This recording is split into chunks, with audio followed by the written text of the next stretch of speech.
Hello everyone, this is Al Fadi, and I'd like to welcome you to our channel, CIRA International.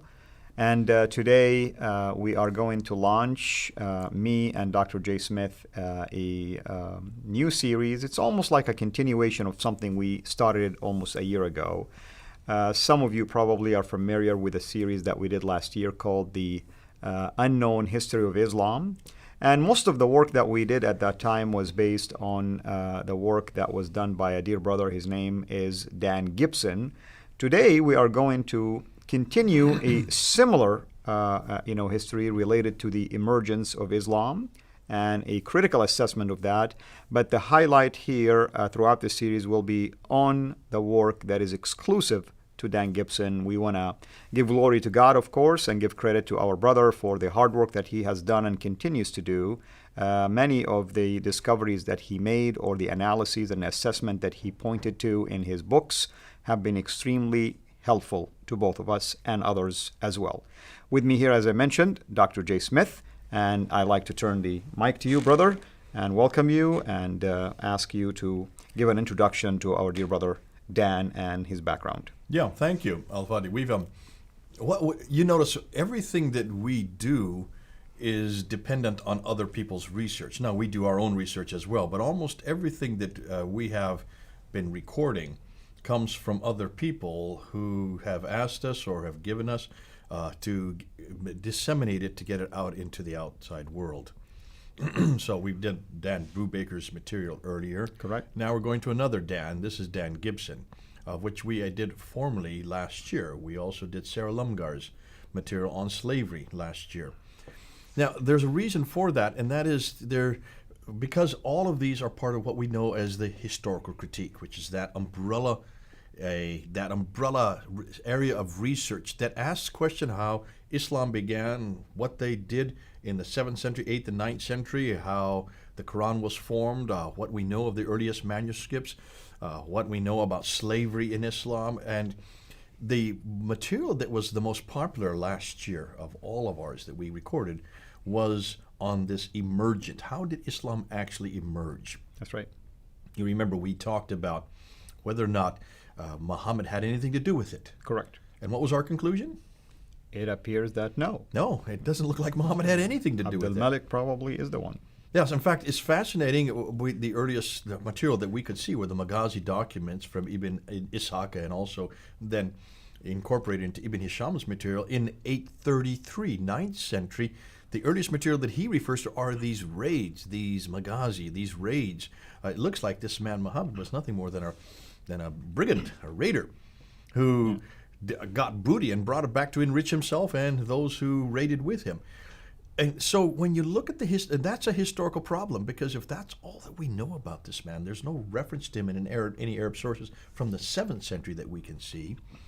We do know that he is referred to by people outside of Arab sources. We know of the Jacob of Odessa refers That's to right. this Arab prophet. We also know Sabaeus, the chronicler, refers to him in around 660s. These are references that are not Arabs, and they refer to him to warn Christians about him because he's a raider. They don't refer to him as a Muslim. They don't mention that there is a religion, Islam. They don't mention that this guy that they're to be careful of because he's raiding people. That he has received a book called the Quran. They don't mention any place called Mecca at all. And what's fascinating, the people that they're saying to be careful of are much further north. That's right. Can you then understand why Dan Gibson, who is a fascinating character, comes into the scene around 1979? Now we're talking about a number of years ago. He had the same questions we had when we were looking at all this. And he started, first of all, to read this book. Now, he went and lived as an archaeologist in an archaeologist family. His grandfather was an archaeologist, Canadian. His father was an archaeologist, Canadian, and so is Dan Gibson, an archaeologist. But they're not archaeologists like we would think, because most archaeologists we know are studied academics who work on university campus and spend all their time on university campuses. He's much more of a Indiana Jones kind of character. Have you ever seen the Indiana Jones series? Yes. And for those of you who are watching, maybe you've seen Indiana Jones. Who is Indiana Jones? He's out on the field all the time, isn't he? That's right. And he has that whip, and he has that hat, and he has that leather coat. And we love him because the fact that he is doing what archaeologists should do. He should be out in the field. And he was brave. He didn't really care about his own safety. Dan Gibson is very much the same kind of character. Now, the Dan Gibson we see today is quite heavy and balding. He's not quite the Dan Gibson that you see in the earlier pictures when he was actually doing his research. Take a look at some of the pictures and you'll see he was very much like Harrison Ford. Now, I don't want to say he's as handsome as Harrison Ford. If Dan Gibson's watching this, you'll probably clap me on the back and says, "Here, I'm sending you a check for $20,000. Thank you for making me look so good." No, I'm not saying that. What I'm saying is he did what we want archaeologists to do. He actually goes to every place that he wanted to question. He first started with this book, but before that, his grandfather and his father were both members of biblical missiology. So their interest was more the Bible, and which is the same part of the world. They were interested in Israel, they were interested in Iraq, they were interested in Jordan. And so he grew up in a household that would have biblical archaeology magazines hanging around all over the place. Their whole, as he said, their whole library were full of these books. Archaeological books. And so he would read them. Those were his favorite readings. So he kind of grew up being birthed on the very thing that he became an expert at himself. Then let me just say one more thing. I was fascinated when I was looking at his biography that he loved to read these books that were written by adventurers. Many of them were British, who would people like the fellow Lawrence of Arabia, T.S. Lawrence. Right. Who would go as an Arabist, and he would go into the Arabia, and he'd just live amongst the people. He was inspired by these kind of individuals. And he would read books like Carl Pfander, who would go from, he was in the Caucasus, and he moved into Damascus. He went down over to Baghdad. He went all the way to India. He learned 7 languages, lived amongst people for 40 years. People like that just inspired him. And he said, I want to do the same thing they're doing. Right. In 1979, then, he graduated from college, met his wife there. And then he moved, after getting his college degree, to go to Arabia. He went to the Middle East. And in 1979, he spent 3 years learning Arabic. So he did what everybody should do, and that is learn the language. Don't just read it in English. Go and learn Arabic in the native tongue. And then he and his wife, as Arabists, they decided that they were going to live. Now, I'm just going to look at listen to these countries that they lived in. They lived in Yemen. They lived in Saudi Arabia, your country. They lived in the United Arab Emirates. They lived in Syria, Lebanon, and Egypt. So that's 6 different countries they lived there within the Middle East. And that's what's fascinating. So this is not a floozy that lives his whole life in United States and Canada, who's doing his research in books and libraries. He's actually living in situ. That's right. From 1979 to 2004. That's 25 years that he lived there. And people don't know this about him. They're not realizing this guy has spent an awful long time living amongst the people. But what he wanted to do, he wanted to live amongst the Bedouin. He wasn't interested in living in the big cities. He wanted to go to the Bedouin. Now, let me ask you, have you ever met Bedouin? Have you ever been? I did. Okay, what do you notice about Bedouin? What's your impression of the Bedouin? I mean, they're nomadic people, of course. They live in tents, they live in rough, environment, but they're wonderful people, very hospitable. Very hospitable, wonderful people. They live in the environment. They're nomadic. They're moving all the time. That's right. And they're the repositors of the history of that era. That's right. Because they tell stories. Exactly, and they are tribal-oriented. Very tribal. Mm-hmm. And he found, what he wanted to do mostly, he wanted to go and live and find the old sages, the people with white hair, people like me right now.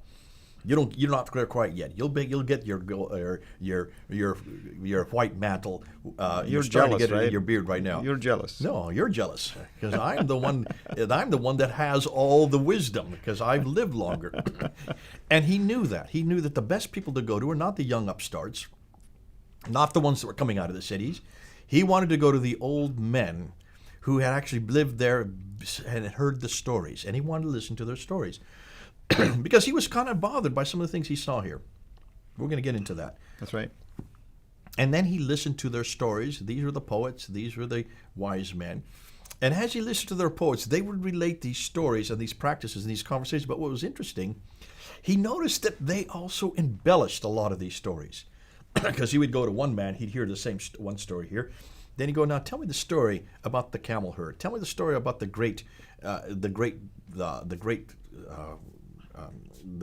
tempest that happened how many moons ago, or the time of the time of the famine. Tell me about that story. Now he'd heard from person A over here, and he wanted to hear someone else tell a story. Right. They would tell similar stories, but they would also put in their own anecdotes. And it's kind of interesting you say this, by the way, because the Quran, wasn't it supposed to transmit it through this kind of class of people, basically? It was transmitted. Right. In fact, they're known as the Qusas. The Right. Qusas are known as the storytellers. Right. They're very similar to the griots that we had in West Africa. I lived in West Africa for 5 years, and my next-door neighbor was a griot, very much like the Qusas of the Arabia. And they're the ones that are also the repositories of the history of our area. And I would love to go and hear them, because they would come in with their drums whenever there was a baptism, whenever there was a child that was born. They would have a baptism, they call it. And it was basically a time to bring them into the community. And they would come up here with their drum, and then they would slap down 5,000 CFA on your knee. And then you were supposed to double it or triple it, and then they would give you a history of your whole story, your own history. Right. Now, I'm an American. I never grew up in Senegal. Yet I had a history.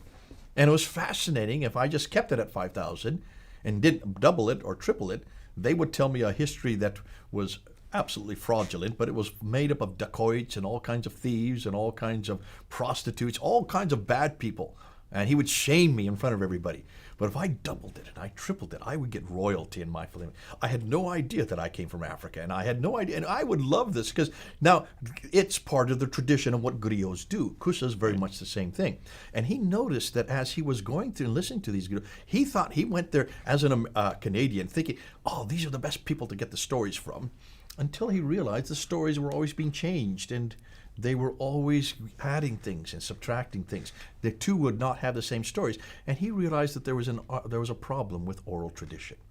That was his first inkling, but he had to get that firsthand to realize that. Interesting. Absolutely. I mean, he Oral lived tradition. it there and understood it. Yeah. And he saw something that a lot of people in the West don't see. We have this romantic view that these people in Arabia, like they are in West Africa, this is what happened with, I don't want to get into the whole thing of roots, the Alex Haley. He was completely duped by those that he heard the roots from, because he thought that he was getting a true history.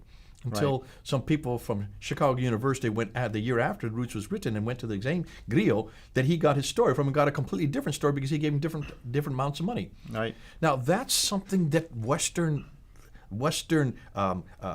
academics have yet not cottoned on to. Much of the stories from these people, nomadic people, does get embellished. Oral tradition, by definition, is open to embellishment, is open to anecdotes. That's why I wanted to start with what we're talking about, because that then changed Dan Gibson. He realized that he wasn't going to find the history of Islam just by going to the Bedouin, that he was going to have to do something better than that he was going to have to look at the evidence on the ground, that he was going to have to not listen to what men were saying, although as much as he wanted to, he realized that he needed to go to where these places were. And that's what we can talk about next. Absolutely. And thank you, brother, for this wonderful introduction. And in the next episode, we are going to pick it up from here, and we begin to dive into more of that fabulous work of our dear brother here, Dan Gibson. Thank you, Jay. And thank you, everybody, for watching. God bless you all. Thanks for watching. Make sure to like and subscribe. Also, hit the bell so that you don't miss future videos. And please consider becoming a patron at patreon.com/CIRA International. And together we can introduce Muslims to the gospel of Jesus Christ. Thank you.